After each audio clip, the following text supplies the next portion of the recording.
मकान मालिक मेरी बीवी पर बुरी नज़र रखता था क्योंकि मैंने घर से भागकर एक लड़की से शादी कर ली थी और मुझे किराए के घर पर रहना पड़ा था। उसने जब मेरी बीवी को देखा तो उसकी नीयत खराब हो गई। एक दिन जब मकान मालिक मेरे पास मुझसे किराए के पैसे लेने के लिए आया, मेरे पास पैसे नहीं थे। मैंने उससे कुछ मोहलत मांगी तो वो कहने लगा कि तुम पैसों के बदले कुछ और भी मुझे दे सकते हो। वो बहुत ही घटिया किस्म का इंसान था। एक दिन मैं अपनी बीवी को घर में बंद करके अपने बाबा से पैसे लेने चला गया। मैंने जाकर देखा तो मेरे बाबा की हालत बहुत ज़्यादा ख़राब थी। अपनी आखिरी सांसें ले रहे थे। उन्होंने मेरी शादी ज़बरदस्ती एक लड़की से करवा दी। मैं शादी नहीं करना चाहता था। उन्होंने कहा कि तुम मेरी आखिरी इच्छा पूरी नहीं करोगे। मैंने उस लड़की से शादी कर ली। वो लड़की बहुत ही खूबसूरत थी। अब मैं उस लड़की के साथ रहने लगा। जब मुझे अपनी पहली पत्नी का ख्याल आया तो मैं फ़ौरन उसके पास भागता हुआ गया। जैसे ही मैंने घर का ताला खोला और मैं कमरे में गया तो जो कुछ मैंने देखा वो देखकर मेरे सर पर आसमान टूट पड़ा। क्योंकि मेरा नाम गौरव है। मैं अपने माता पिता की इकलौती संतान हूँ। हम एक गाँव में रहते थे। हमारा छोटा सा हंसता खेलता परिवार था। लेकिन एक दिन मेरी माँ की तबीयत ख़राब हो गई। बाबा ने मेरी माँ को बहुत डॉक्टरों को दिखाया लेकिन उनकी हालत में कोई सुधार नहीं आया। दिन ब दिन उनकी हालत और ज़्यादा ख़राब होती जा रही थी। फिर एक डॉक्टर ने बताया मेरी माँ का इलाज शहर में हो सकता है। तो हम अगले ही दिन माँ को लेकर शहर पहुँचे, लेकिन तब तक बहुत देर हो गई थी। माँ मुझे छोड़कर इस दुनिया से जा चुकी थी।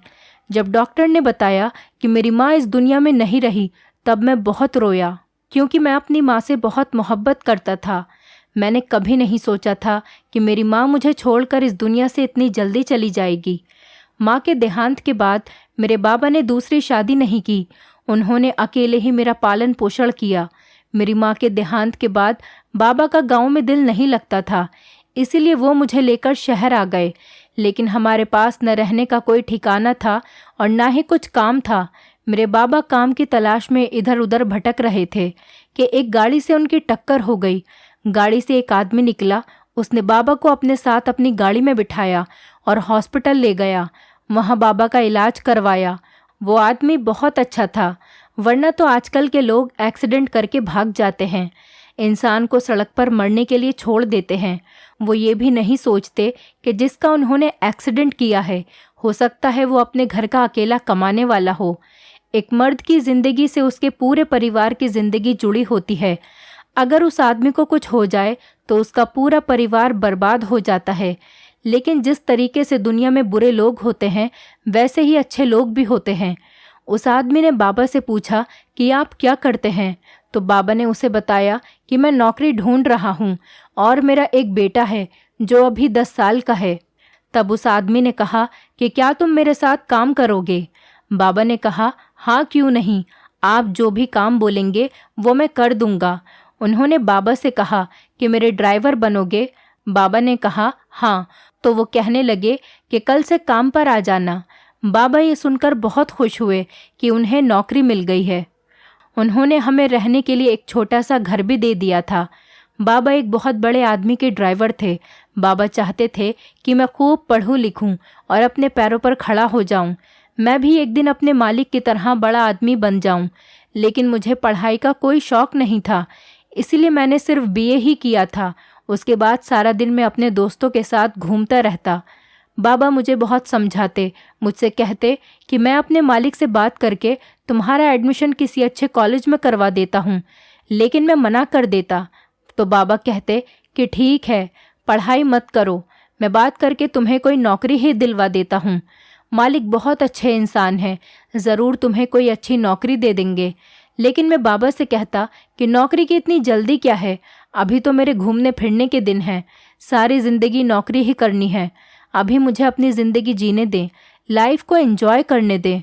बाबा मेरी बात सुनकर खामोश हो जाते। जवानी में शायद ऐसा ही होता है कि हम सिर्फ अपने दिल की ही सुनते हैं। अपने माता पिता की बात तो हमें समझ ही नहीं आती कि वो जो भी कह रहे हैं हमारे भले के लिए ही कह रहे हैं।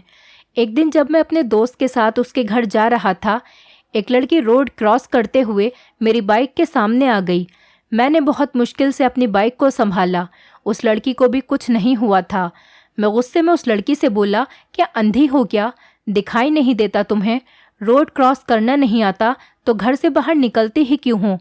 वो लड़की खामोशी से मेरी बात सुनती रही। उसने किसी बात का जवाब नहीं दिया। जब मैंने उसका हाथ पकड़कर उसे उठाया तो मैं तो उसको देखता ही रह गया। मेरा सारा गुस्सा ठंडा हो गया। वो लड़की बहुत ज़्यादा खूबसूरत थी और बहुत मासूम सी। वो मेरी डांट से डरी और सहमी हुई लग रही थी। उसकी आंखों में आंसू थे। मैंने उससे कहा कि अब इसमें रोने की क्या बात है? उसने एक नज़र मेरी तरफ देखा और वहाँ से चली गई। मेरी नज़र दूर तक उसका पीछा करती रही। तब मेरे दोस्त ने मुझसे कहा, गौरव भाई, वो लड़की जा चुकी है, हमें भी अपने रास्ते पर चलना चाहिए। ऐसा न हो यहीं खड़े खड़े रात हो जाए। मैंने हंसकर अपने दोस्त की तरफ देखा। हम लोग घर आ गए, लेकिन मैं उस लड़की को भूल नहीं पा रहा था। जब भी आंखें बंद करता उसका खूबसूरत और मासूम सा चेहरा मेरे सामने आ जाता। पता नहीं ऐसा क्या था उस लड़की में जो मुझे अपनी तरफ अट्रैक्ट कर रहा था। इस बात को 6 महीने हो चुके थे। उस लड़की का चेहरा आज भी मुझे याद था। उसमें कुछ तो ऐसा था जो मैं उसे भुला नहीं पा रहा था। कुछ दिनों से बाबा की तबीयत ठीक नहीं थी। मैं उन्हें डॉक्टर के पास लेकर गया तो डॉक्टर ने बताया कि मौसम की वजह से इनकी तबीयत खराब है। फिक्र की कोई बात नहीं, टाइम से दवाई खाएंगे तो जल्दी ठीक हो जाएंगे। मैं मेडिकल से बाबा की दवाई लेने गया। जैसे ही मैं दवाई लेकर मुड़ा, देखा कि सामने से वही लड़की मेरी तरफ आ रही थी। मैं उसे देखकर वहीं रुक गया। लड़की मेडिकल स्टोर पर आई। मेडिकल स्टोर वाले से बोली, मेरा हाथ जल गया है, आप कोई दवा दे दें। मेडिकल स्टोर वाले ने कहा कि तुम 2-3 दिन से दवाई उधार लेकर जा रही हो और पैसे नहीं देती। पिछले पैसे दो, तब तुम्हें दवाई मिलेगी। मैंने मेडिकल स्टोर वाले से कहा, आप इन्हें दवाई दे दें, पैसे आपको मैं दे दूंगा।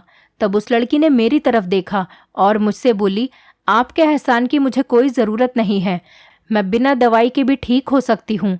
मैंने उस लड़की से कहा, मैं आप पर कोई एहसान नहीं कर रहा हूँ, आपके पास जब पैसे हों तो वापस कर देना। कुछ देर सोचने के बाद वो लड़की बोली कि आप मुझे अपना नंबर दे दें, मैं आपको पैसे वापस कर दूंगी। उस लड़की ने दवाई ली और वो वहाँ से चली गई। जाते जाते मैंने अपना नंबर उसे दे दिया। वो भी खामोशी से मेरा नंबर लेकर वहाँ से चली गई। मैं घर पर आया और मैंने बाबा को दवाई दी, लेकिन मैं अब भी उसी लड़की के बारे में सोच रहा था। पता नहीं वो लड़की कौन है, कहाँ रहती है, क्या नाम है उसका। अपनी ही सोचों में गुम था कि बाबा ने मुझसे कहा, गौरव बेटा, क्या सोच रहे हो? बाबा के कहने पर मैं अपनी सोचों से बाहर आया। मैंने बाबा से कहा कि कुछ नहीं बाबा, बस ऐसे ही। तब बाबा ने मुझसे कहा, जब तक मेरी तबीयत ठीक नहीं हो जाती मेरी जगह काम पर चले जाना। मैंने मालिक से बात कर ली है, उन्हें भी कोई एतराज़ नहीं है। तुम सुबह से मेरी जगह काम पर चले जाओगे। मैं बाबा को मना नहीं कर सकता था क्योंकि बाबा की तबीयत ज़्यादा ख़राब थी, इसीलिए मैं सुबह से काम पर चला गया। बाबा जहाँ काम करते थे उनका मालिक एक बहुत अच्छा आदमी था। मैं जैसे ही उनसे मिला मैंने उन्हें नमस्ते किया। उन्होंने मुझसे पूछा, तुम मेरे ड्राइवर रवि के बेटे हो? मैंने कहा, जी। उन्होंने कहा, ठीक है, मुझे कुछ देर के लिए अपने घर जाना है, तुम गाड़ी निकालो। वो आदमी बाबा की ही उम्र के थे। मैंने गाड़ी निकाली और वो मेरे साथ गाड़ी में बैठकर अपने घर पहुँचे। मैं उनका बड़ा सा बंगला देखकर हैरान रह गया। जितना आलीशान उनका ऑफिस था उससे कहीं ज़्यादा खूबसूरत और आलीशान उनका बंगला था। उन्होंने वॉचमैन से कहा, तुम इनको चाय पिलाओ, मैं अभी आता हूँ। मैंने चाय पी। वो बहुत ही अच्छी आदत के मालिक थे। घमंड तो उनके अंदर बिल्कुल भी नहीं था। इतना पैसा हो तो आदमी किसी को पूछता भी नहीं है।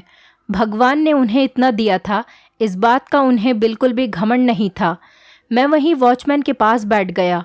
कुछ दिनों बाद बाबा की तबीयत ठीक हो गई तो वो अपने काम पर वापस चले गए। बाबा ने मुझसे कहा, बेटा अब तो तुम कुछ और काम कर लो। मैंने बाबा से कहा कि ठीक है, आप मालिक से बात करें, मैं नौकरी करने के लिए तैयार हूँ। बाबा ये सुनकर बहुत खुश हुए। मैं अपने कमरे में आराम करने के लिए आ गया। अभी मैं लेटा ही था कि मेरे फ़ोन पर रिंग बजी। मैंने फ़ोन रिसीव किया तो सामने से कोई नहीं बोला। मैंने फ़ोन काट दिया। फिर दोबारा मेरे फ़ोन की रिंग बजी। मैंने फ़ोन उठाया और ज़ोर से बोला कि जब बोलना नहीं होता तो फ़ोन क्यों करते हो। सामने से एक लड़की की आवाज़ आई। उसने कहा कि मैं हूँ। मैंने कहा, कौन मैं? तब उसने बताया कि मैं हूँ जिसे आपको पैसे वापस करने थे। मैंने उससे पूछा कि कौन से पैसे? उसने कहा, उस दिन मेडिकल स्टोर पर आपने मेरी दवाई के पैसे दिए थे और कहा था कि जब मेरे पास पैसे हों तो मैं आपको इस नंबर पर कॉल करके पैसे वापस कर दूं। तब तो मैंने उसकी बात का कोई जवाब नहीं दिया। फिर थोड़ी देर बाद बोला कि मुझे पैसे वापस नहीं चाहिए, आप रहने दें, आपको पैसे के लिए परेशान होने की ज़रूरत नहीं है। उस लड़की ने मुझसे कहा कि मैं आपको जानती भी नहीं हूँ, ऐसे में आपके पैसे अपने पास नहीं रख सकती। मैंने उससे कहा कि कोई इतनी बड़ी रकम तो है नहीं, सिर्फ 300 रुपये ही तो हैं, और आप फिक्र मत करिए, मुझे इन पैसों की कोई ज़रूरत नहीं है। हम लोग बात कर ही रहे थे, इतनी देर में पीछे से आवाज़ आई, कहाँ मर गई कामचोर, तुझे तो बस काम से भागने का बहाना चाहिए। लड़की ने घबराकर कॉल काट दी। जब से उसने फ़ोन काटा था मैं उसी के बारे में सोच रहा था, थोड़ा बहुत परेशान भी था। मैं बार बार अपने मोबाइल की तरफ देख रहा था कि शायद वो लड़की मुझे अब कॉल करे, लेकिन उसकी कोई कॉल नहीं आई। फिर कुछ दिनों बाद खुद ही मैंने उसे कॉल की, लेकिन फ़ोन रिसीव नहीं हुआ। मैंने दोबारा उसका नंबर लगाया, इस बार फ़ोन रिसीव हो गया। फ़ोन पर वही लड़की, और मैंने उससे पूछा कि उस दिन क्या हो गया था, तुमने फ़ोन क्यों काट दिया था? मुझे तुम्हारी फ़िक्र हो रही थी। मैंने सोचा तुम्हें कॉल करके पूछ लूँ सब ठीक तो है। मुझे उसकी सिसकियों की आवाज़ आई। मुझे लगा कि वो रो रही है, तो मैंने उससे पूछा कि क्या बात है, तुम रो क्यों रही हो? उसने एकदम फ़ोन काट दिया। मैंने फिर से उसका नंबर लगाया तो उसका फ़ोन बंद जा रहा था। मुझे अपने कमरे में बेचैनी सी हो रही थी, इसलिए मैं बाहर आकर टहलने लगा। जब बाबा ने मुझे टहलते हुए देखा तो वो मेरे पास आए और मुझसे पूछने लगे कि क्या हुआ, कोई परेशानी है क्या? मैंने उनसे कहा कि नहीं बाबा, कोई बात नहीं है।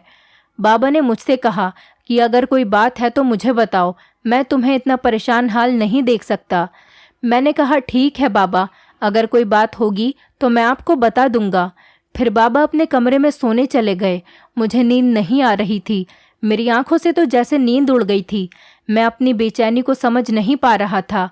मैं सोच रहा था कि पता नहीं मैं क्यों उस अनजान लड़की के लिए इतना परेशान हो रहा हूँ। फिर एक दिन उसने मुझे कॉल की, मुझे मिलने के लिए बुलाया। मैंने उससे मिलने के लिए हाँ कर दी और उसकी बताई हुई जगह पर चला गया। जब मैं उसके पास पहुँचा तो उसके हाथ में एक बैग था। मैंने उससे पूछा कि आप कहाँ जा रही हैं? उसने मुझसे कहा, मुझे आपकी मदद चाहिए, क्या आप मेरे लिए कुछ कर सकते हैं? मैंने कहा हाँ बिल्कुल, क्यों नहीं। तब उसने मुझसे कहा कि मैं अपना घर छोड़कर आई हूँ। कहते के साथ ही वो रोने लगी। फिर मुझसे बोली कि आप मुझसे शादी कर लीजिए, मैं आपको तंग नहीं करूँगी, आपसे कभी कुछ नहीं मांगूंगी, जहाँ आप रखेंगे, जिस हाल में रखेंगे रह लूँगी, कभी किसी तरीके की कोई शिकायत नहीं करूँगी। मैं उसकी ये बात सुनकर खामोश हो गया। मुझे समझ में नहीं आ रहा था कि मैं उसकी इस बात का क्या जवाब दूं।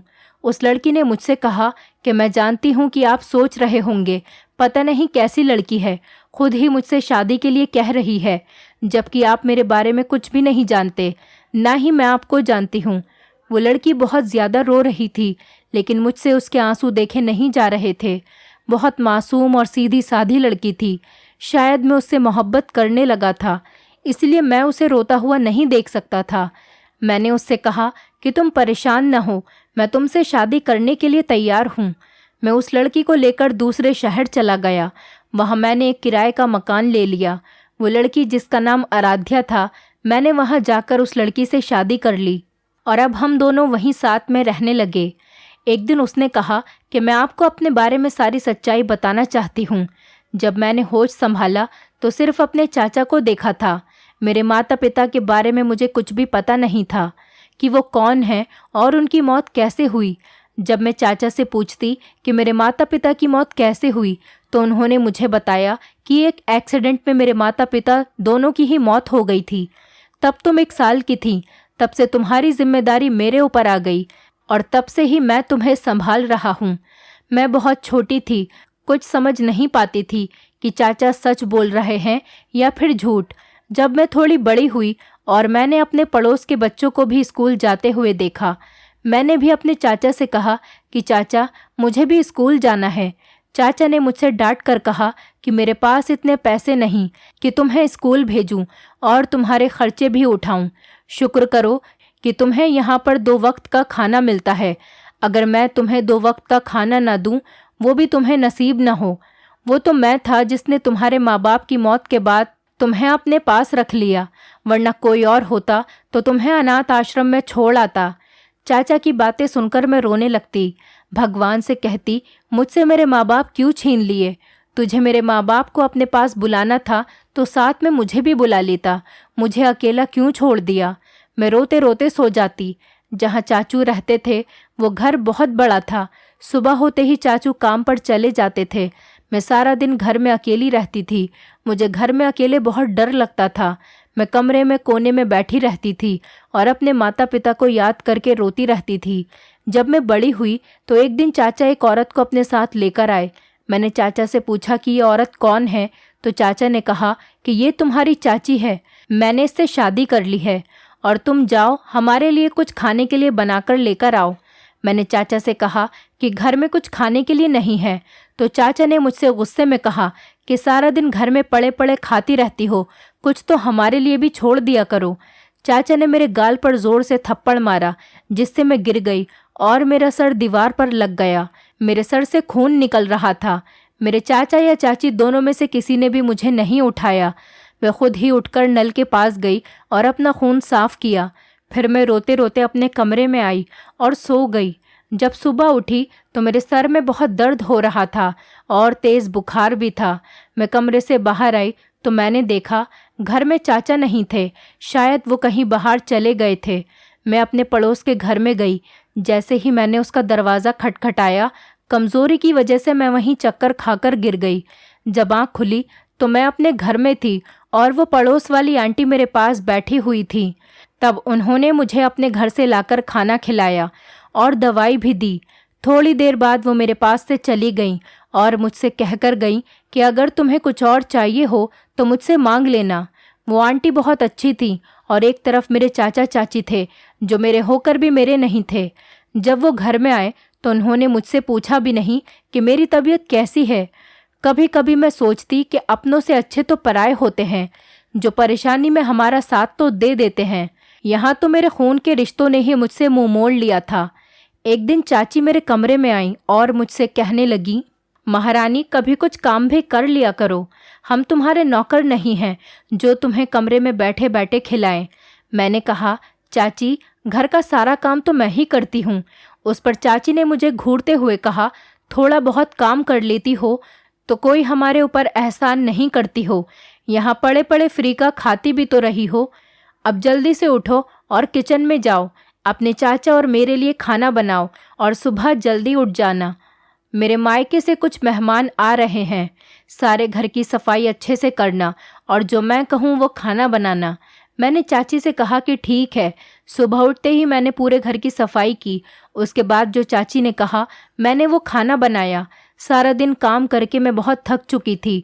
जब मैं आराम करने के लिए अपने कमरे में गई तो चाची का भाई मेरे पीछे पीछे मेरे कमरे में आ गया और मुझसे कहने लगा, तुम मुझे बहुत अच्छी लगी, क्या तुम मुझसे दोस्ती करोगी? मैंने उससे कहा कि मेरे कमरे से बाहर जाओ वरना मैं चाचा को बुला लूँगी। तो उसने मेरा हाथ पकड़ लिया और कहने लगा, नखरे तो देखो मैडम के। इतने में चाची मेरे कमरे में आ गई और वो चाची से कहने लगा कि इसने मुझे अपने कमरे में बुलाया था और मेरा हाथ पकड़कर कह रही थी कि तुम मुझे यहाँ से भगाकर ले चलो, मुझे इस घर में नहीं रहना। मैंने चाची से कहा, ये झूठ बोल रहा है, मैंने इसे यहाँ नहीं बुलाया, बल्कि ये खुद मेरे पीछे पीछे यहाँ पर आया है। मैं तो इससे यहाँ से जाने को कह रही थी, लेकिन इसने मेरा हाथ पकड़ लिया। चाची ने मुझे मारना शुरू कर दिया और कहने लगी कि तू मेरे भाई पर झूठा इल्ज़ाम लगा रही है, पता नहीं किसका गंदा खून है और मेरे घर में भी गंदगी फैला रही है। कल ही इसके चाचा से कहकर इसका कोई ना कोई बंदोबस्त करवाती हूँ, नहीं तो पता नहीं क्या क्या कांड करेगी। मैं रोती रही, लेकिन किसी ने मेरी बात का यकीन नहीं किया।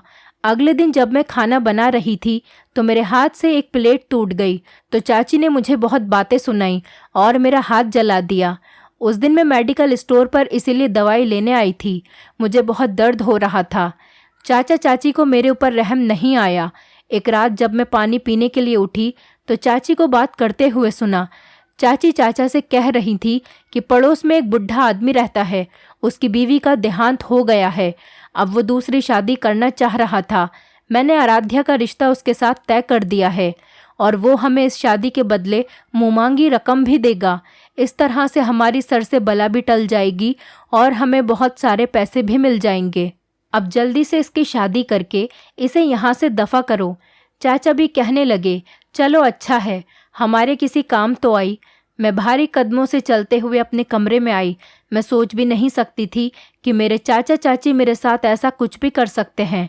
सुबह चाचा मेरे कमरे में आए और मुझसे आकर बोले, कल तुम्हारी शादी है, तुम्हें कुछ चाहिए तो बता दो, तुम्हारी चाची लेकर आ जाएंगी। उनकी बात का मैंने कोई जवाब नहीं दिया। मैं सारा दिन अपने कमरे में ही पड़ी रही।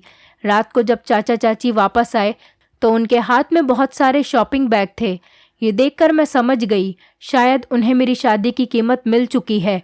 वो लोग सोच रहे थे कि मैं सो चुकी हूँ, लेकिन मैं अभी भी जाग रही थी। मैंने उनके कमरे के बाहर खड़े होकर उनकी सारी बातें सुनी। चाची कह रही थी कि तुम्हारी बेटी भी तो खूब ऐश कर रही है। इसकी शादी के बाद जब हमारे पास पैसे ख़त्म हो जाएंगे, उसके बंगले में रहने चले जाएंगे जहाँ तुम्हारी बेटी रहती है। मेरे चाचा की कोई बेटी भी थी, मुझे तो आज तक इस बारे में कुछ भी नहीं पता था। चाचा ने कहा था कि वो तो मुझे पहचानती भी नहीं थी। वो तो मैंने उसे एक दिन वो फ़ोटो दिखा दी जो मैंने उसके पैदा होते के साथ ही उसके साथ ली थी, जब उसे अपने मालिक की बेटी बनाकर अपने मालिक को देकर आया था। और मैंने अपने मालिक से कह दिया था कि मेरी बेटी तो पैदा होते ही मर गई है। मेरी बेटी और मेरे मालिक की बेटी एक ही दिन एक ही हॉस्पिटल में पैदा हुई थी। मैंने अपनी बेटी को उनकी बेटी से बदल लिया था। मैंने अपनी बेटी को उनकी बेटी की जगह पर रख दिया था, उनकी बेटी को उठा लिया था। आज मुझे अपनी सच्चाई पता चल गई थी, और इस आदमी की भी, जिसे मैं अपना चाचा समझ रही थी, मेरा कोई भी नहीं था। शायद इसीलिए वो मुझ पर इतने जुल्म कर रहा था। जब तुम मुझसे मिले और तुमने मुझे अपना नंबर दिया, तुम मुझे भले इंसान लगे। मैंने सोच लिया था कि अब मुझे क्या करना है। चाची ने चाचा से कहा कि आराध्या को तैयार कर दो, आज इसकी शादी है। मेरे तैयार होने से पहले चाची ने कहा कि मैं उनके लिए चाय बना दूं, और फिर तैयार हूँ। मैंने उनकी और चाचा की चाय में नींद की गोलियां मिला दी। चाय पीते ही वो सो गए और मैं अपना सारा जेवर और पैसे लेकर वहाँ से भाग कर आ गई। और फिर मैंने तुम्हें फ़ोन करके मिलने के लिए बुलाया। आराध्या मुझे ये बातें बताते हुए बहुत रो रही थी। अब मैं उसके बारे में सब कुछ जान चुका था। मैं सोच रहा था कि कोई इतना लालची कैसे हो सकता है कि अपनी संतान के सुख के लिए दूसरे की संतान का सुख कैसे छीन सकता है। मैंने आराध्या को चुप कराया और उससे कहा कि तुम फिक्र मत करो, अब मैं तुम्हारे साथ हूँ। उसके चेहरे पर भी एक सुकून था, क्योंकि उसका दिल भी हल्का हो चुका था। हमें शहर छोड़े हुए 4 महीने हो गए थे। जो कुछ हमारे पास था सब खत्म हो गया था। हम दोनों ने छुपकर शादी तो कर ली थी। आराध्या जो पैसे लेकर आई थी, कुछ महीने तक तो उससे हमारा गुजारा हो गया था, मगर अब हमारे पास पैसे ख़त्म हो गए थे। मैं बहुत परेशान था। मकान मालिक भी रोज़ किराया लेने के लिए आता था, उसको देने के लिए मेरे पास पैसे नहीं थे। वो मेरी बीवी पर गलत नज़र रखता था। जब मैं उससे कुछ मोहलत मांगता तो वो मुझसे कहता कि पैसों के बदले वो कुछ और भी ले लेगा। मुझे उसकी ये बात सुनकर बहुत गुस्सा आता। एक दिन मैंने सोचा, क्यों ना मैं अपने बाबा के पास जाऊं, वो ज़रूर मेरी कुछ ना कुछ मदद करेंगे। मैंने अपनी पत्नी को घर में बंद करके बाहर से ताला लगा दिया। मैं बाबा के पास आ गया। बाबा मुझे देखते ही बहुत खुश हो गए और उन्होंने मुझे वापस नहीं आने दिया। उन दिनों वो बहुत बीमार थे। मैं इस हालत में उन्हें छोड़कर वापस नहीं जा सकता था। उन्होंने ज़बरदस्ती मेरी एक लड़की से शादी करवा दी। मैं उस लड़की से शादी करना नहीं चाहता था, लेकिन बाबा ने मेरी एक नहीं सुनी और मेरी शादी करवा दी। इसी तरह 1 साल गुजर गया। मुझे अपनी पहली पत्नी का ख्याल आया तो मैं उसी रात उसके पास भागकर गया, और जैसे ही मैंने अंदर कदम रखा, अंदर का नज़ारा देखकर मेरे पैरों तले ज़मीन निकल गई। अंदर मेरी बीवी के साथ एक छोटा सा बच्चा सो रहा था। आराध्या ने मुझे देखते ही मुझसे पूछा, तुम कहाँ थे? मुझे छोड़कर कहाँ चले गए थे? क्या तुम्हें मेरा बिल्कुल भी ख्याल नहीं आया? मैंने आराध्या से पूछा, आराध्या ये बच्चा किसका है? उसने हैरत से मुझे देखा और कहने लगी, किसका हो सकता है ये बच्चा? तुम्हारा ही है। जब तुम मुझे छोड़कर गए थे तो मैं प्रेग्नेंट हो चुकी थी। तुमने तो जाने के बाद पलटकर भी नहीं देखा कि मैं किस हाल में हूँ, जिंदा भी हूँ या मर गई। आखिर तुम्हारी ऐसी क्या मजबूरी थी जो तुम पूरे 1 साल बाद वापस आए हो। मैंने रोते हुए अपने बच्चे को गोद में उठा लिया, बहुत सारा प्यार करने लगा। मैंने आराध्या से कहा कि मुझे माफ़ कर दो। फिर उसे सब कुछ बताया कि मेरे पास पैसे नहीं थे, मैं अपने बाबा से पैसे लेने गया था। जब मैं वहाँ पहुँचा तो बाबा की बहुत ज़्यादा हालत ख़राब थी। मैं उन्हें इस हालत में छोड़कर वापस नहीं आ सकता था। उन्हीं दिनों बाबा ने मेरी ज़बरदस्ती एक लड़की से शादी करवा दी। वो बाबा के मालिक की बेटी थी। मालिक के बाबा पर बहुत ज़्यादा एहसान थे, इसीलिए बाबा उनसे मना नहीं कर सके। और बाबा की भी हालत ऐसी नहीं थी कि मैं उन्हें कुछ बता सकता, इसीलिए मजबूरन मुझे उससे शादी करनी पड़ी। उसके बाद मैं बाबा की देखभाल में लग गया। कुछ ही दिन पहले बाबा का देहांत हो गया, लेकिन बाबा ने मुझसे वादा लिया था कि मैं कभी भी उनके मालिक का साथ न छोड़ूं। मालिक की बेटी बहुत सरफिरी और बिगड़ी हुई है, मगर मालिक खुद बहुत अच्छे इंसान हैं। मालिक की पत्नी बहुत बीमार थी, वो हॉस्पिटल में ही थी, लेकिन उनकी बेटी को अपनी माँ का कोई ख्याल ही नहीं था। ऐसा लगता है जैसे कि वो उसकी माँ ही नहीं है। मालिक की भी अब उम्र हो चुकी है, इसलिए मुझे ही उन दोनों का ख्याल रखना पड़ता है। मालिक की बेटी भी मुझसे शादी करना नहीं चाहती थी, वो किसी और को पसंद करती थी। लेकिन मालिक ने उससे कहा कि अगर वो मुझसे शादी नहीं करेगी तो वो उसे अपनी तमाम जायदाद से बेदखल कर देंगे। शादी के कुछ दिनों बाद ही मालिक की बेटी ने मुझे घर से निकाल दिया और मालिक से कहा कि मैं खुद घर छोड़कर गया हूँ। मालिक मुझ पर बहुत ज़्यादा भरोसा करते हैं, मुझे अपना बेटा मानते हैं। मैंने एक दिन मालिक को सब कुछ बता दिया और मालिक ने मुझे माफ़ कर दिया और मुझसे कहा कि मैं अपनी पत्नी को वापस यहाँ लेकर आ जाऊँ। मैं ज़िंदगी की परेशानियों में बहुत उलझा हुआ था, तुम प्लीज़ मुझे माफ़ कर दो। आराध्या ने कहा, मैंने शादी से पहले आपसे वादा किया था, आपसे कभी कोई गिला शिकवा नहीं करूँगी। मैंने आपको माफ़ कर दिया। आपके जाने के बाद मालिक मुझे बहुत परेशान करता था, लेकिन जब एक दिन उसकी बेटी कॉलेज से वापस आ रही थी तो कुछ लड़कों ने उसके साथ गलत काम कर दिया। जब मकान मालिक को पता चला तो उसे बहुत पछतावा हुआ। उसने कहा कि शायद मेरी गलतियों का सिला भगवान ने मेरी बेटी को दिया है। मैं दूसरी औरतों की इज्जत नहीं करता था, इसीलिए आज मेरी बेटी के साथ ये सब कुछ हुआ। उसने मुझसे माफ़ी मांगी, मुझे अपनी छोटी बहन बना लिया। तब से वो मेरा बहुत ख्याल रखता है। उसी ने मुझे खाने पीने के लिए दिया। मकान मालिक ने मुझसे भी माफ़ी मांगी, मैंने भी उसे माफ़ कर दिया और फिर मैं आराध्या को लेकर अपने घर वापस आ गया। एक दिन मालिक ने मुझसे कहा कि अपनी बीवी और बच्चे को लेकर उनके घर खाने पर आऊं। मैंने कहा कि मालिक, आपकी बेटी बुरा मान जाएगी। तो उन्होंने कहा, तुम उसकी फिक्र मत करो, मैं सब कुछ संभाल लूँगा। अगले दिन शाम को हम उनके घर खाने पर चले गए। मैंने मालिक से पूछा कि अब मालकिन की तबीयत कैसी है। मालिक ने कहा, चलो मैं तुम्हें उनसे मिलाता हूँ। जैसे ही मैं उनके कमरे में गया, मैं उनको देखकर हैरान रह गया, क्योंकि वो औरत तो बिल्कुल मेरी बीवी जैसी लग रही थी।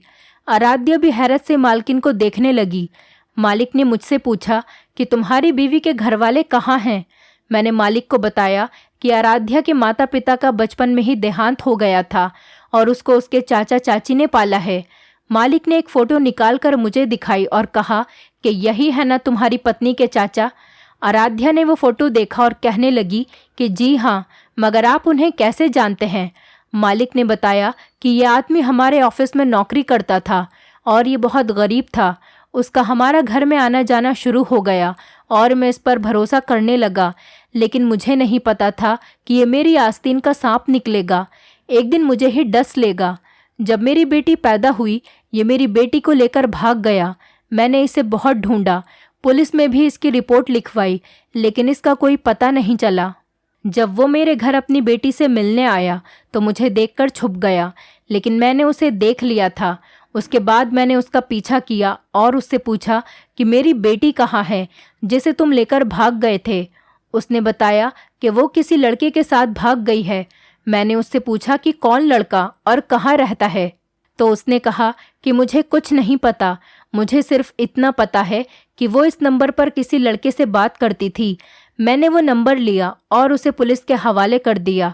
जब मैंने उस नंबर का पता करवाया तो मुझे पता चला कि वो नंबर तुम्हारा है, इससे पहले कि मैं अपनी बेटी के बारे में तुमसे कुछ पूछता, तुमने खुद ही मुझे सब कुछ सच सच बता दिया कि तुमने मेरी बेटी से शादी की हुई है। इसीलिए मैंने तुमसे कहा कि तुम अपनी पत्नी को लेकर मेरे घर पर खाने के लिए आओ।